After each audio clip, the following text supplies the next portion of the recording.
–1979 Tehran की सड़कों पर क्रांति भड़क उठी। लोग इस्लामिक यूटोपिया के लिए नारे लगा रहे थे। एक राजा को हटाकर एक मौलवी को लाए। आशा और गुस्सा एक ऐसे आंदोलन को हवा दे रहे थे जिसने ईरान और मुस्लिम दुनिया को बदलने का वादा किया था। तेजी से आगे बढ़ते हुए 2023 में आते हैं। भीड़ अभी भी है, लेकिन अब युवा महिलाएं आगे हैं, उनके बाल खुले हैं। वे मौलवियों के खिलाफ नारे लगा रही हैं। महिला, जीवन, स्वतंत्रता की गूंज है। 79 में पैदा हुए सिस्टम के खिलाफ एक विद्रोह। ये महिलाएं क्रांति की पोतियां, उन्हें यूटोपिया नहीं बल्कि कंट्रोल और निगरानी विरासत में मिली। उनकी लड़ाई व्यक्तिगत है, चुनने का, जीने का, होने का अधिकार। आशा की क्रांति एक ऐसा शासन कैसे बन गई जिसे उसकी युवा पीढ़ी अस्वीकार करती है। ईरान की कहानी एक राजनीतिक प्रोजेक्ट के रूप में कट्टरपंथी इस्लाम की है, जिसे पैक किया गया, एक्सपोर्ट किया गया और अब अंदर से सड़ रहा है। कसी हुई मुट्ठियों से लहराते बालों तक का सफर एक खामोश क्रांति को दर्शाता है। एक ने एक राजा को उखाड़ फेंका, दूसरा एक धर्मतंत्र का विरोध करता है। आज की महिलाएं राजनीतिक इस्लाम की विफलताओं को उजागर करती हैं।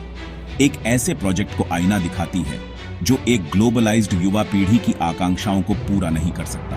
79 का सपना मर रहा है। उन्हीं बच्चों द्वारा लाइव स्ट्रीम किया जा रहा है जिन्हें वह कंट्रोल करना चाहता था। क्रांति के बाद ईरान ने शिया इस्लाम के अपने ब्रांड को एक्सपोर्ट किया। हेजबोला और हौथी जैसे प्रॉक्सीज को फंड किया ताकि शक्ति का प्रदर्शन कर सके। अरबों डॉलर का तेल पैसा एक शैडो एम्पायर को बढ़ावा देता था, राजनीतिक संघर्षों को धार्मिक युद्धों में बदल देता था और नॉन स्टेट एक्टर्स को सशक्त बनाता था। दशकों तक इस रणनीति ने ईरान के प्रभाव को बढ़ाया, लेकिन 2023 तक प्रतिबंधों और आर्थिक संकट ने कड़ी चोट की। शासन के संसाधन कम हो गए, महंगाई बढ़ गई और आम ईरानी पीड़ित हुए, जबकि विदेशी प्रॉक्सीज को अभी भी समर्थन मिल रहा था। आर्थिक कुप्रबंधन और बर्बाद संसाधनों पर गुस्से के कारण विरोध प्रदर्शन भड़क उठे। दुनिया से जुड़े युवा सवाल करते थे कि क्रांति ने क्या दिया है। ईरान का बड़ा वैचारिक एक्सपोर्ट अपनी सबसे बुनियादी परीक्षा में विफल रहा। घर पर जीवन में सुधार। क्रांतिकारी आग अब खुद शासन को भस्म करने की धमकी दे रही है।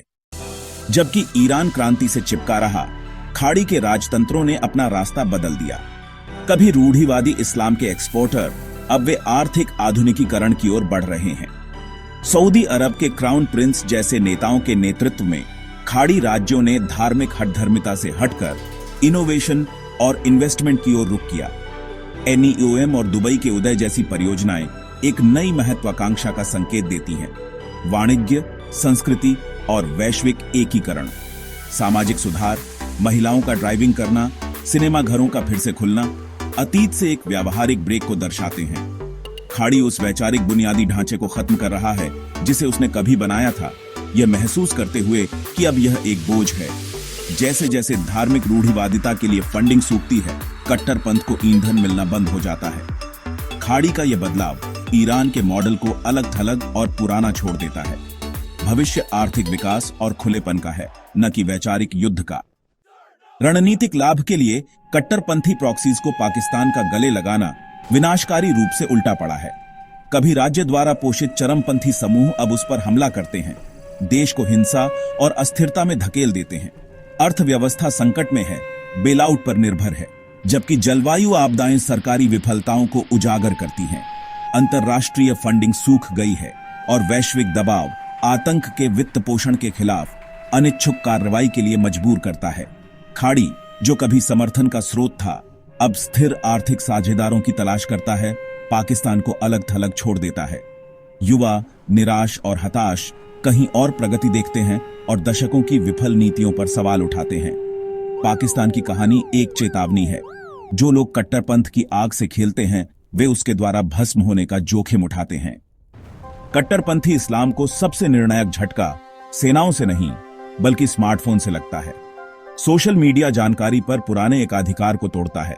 तेहरान, रियाद और इस्लामाबाद में युवाओं को नए विचारों और वैश्विक बहसों से जोड़ता है। ऑनलाइन पूर्व मुस्लिम और धर्मनिरपेक्ष आवाजें हठधर्मिता को चुनौती देती हैं, बड़े पैमाने पर फॉलोअर्स बनाती हैं और एक डिजिटल सुधार को बढ़ावा देती हैं। सैटेलाइट टीवी और सर्च ट्रेंड धर्मनिरपेक्षता के बारे में बढ़ती जिज्ञासा को प्रकट करते हैं, अंधी आस्था की नींव को कमजोर करते हैं। विश्व स्तर पर सरकारें आतंक वित्त पोषण पर नकेल कसती हैं और चरमपंथ का मुकाबला करने के लिए नए गठबंधन बनते हैं। खुफिया जानकारी साझा करने में सुधार के कारण बड़े पैमाने पर आतंकवादी हमलों में कमी आती है। आखिरकार कट्टरपंथी इस्लाम को बेहतर जीवन की मानवीय इच्छा से हराया जा रहा है। ऑनलाइन पली बढ़ी पीढ़ी को नौकरी, स्वतंत्रता और संतुष्टि चाहिए, हठधर्मिता नहीं। स्मार्टफोन तलवार से ज्यादा शक्तिशाली है, विचार विचारधारा से ज्यादा चलते हैं। धर्मतंत्र मानव इतिहास के कोड में एक घातक त्रुटि।